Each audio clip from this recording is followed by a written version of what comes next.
પંચમહાલના શહેરા તાલુકાના પ્રસિદ્ધ યાત્રાધામ ચાંદણગઢ સ્થિત શ્રી ખોડિયાર માતાના મંદિરેથી રાજસ્થાનના રામદેવરા ખાતે બાબા રામદેવજીના દર્શનાર્થે ભવ્ય પગપાળા સંઘ રવાના થયો હતો।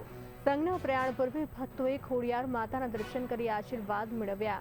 મંદિર પરિસરમાં ભગુભરવાડ લુણાવાડા તાલુકા પંચાયત સદસ્ય સંજય બારિયા, ભૂમિરાજસિંહ સોલંકી સહિત મોટી સંખ્યામાં શ્રદ્ધાળુ ઉપસ્થિત રહ્યા। આસપાસના અનેક ગામોમાંથી મોટી સંખ્યામાં શ્રદ્ધાળુ આ પદયાત્રામાં જોડાયા।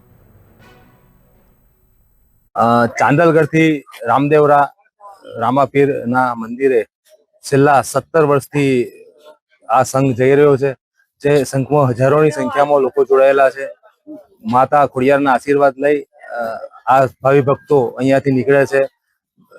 જેમાં મુખ્ય આયોજક તરીકે સંજયભાઈ વર્ષોથી તેઓની સેવા કરે છે। આ સંઘ આજે અહીંયાથી નીકળી ઉદ્ધવજી, પાંડવા, કડાથલા, ડભિયામોડા તમામના જે રામદેવજીના ભક્તો છે તે પગપાળા અહીંયાથી સૌની સાથે જાય છે અને આશીર્વાદ લે છે। કેટલા દિવસ લાગે છે? અંદાજિત 20 થી 25 દિવસમાં આ લોકો પહોંચે છે। 1700 કિલોમીટરની યાત્રા છે। ભૂમિરાજસિંહ સોલંકી।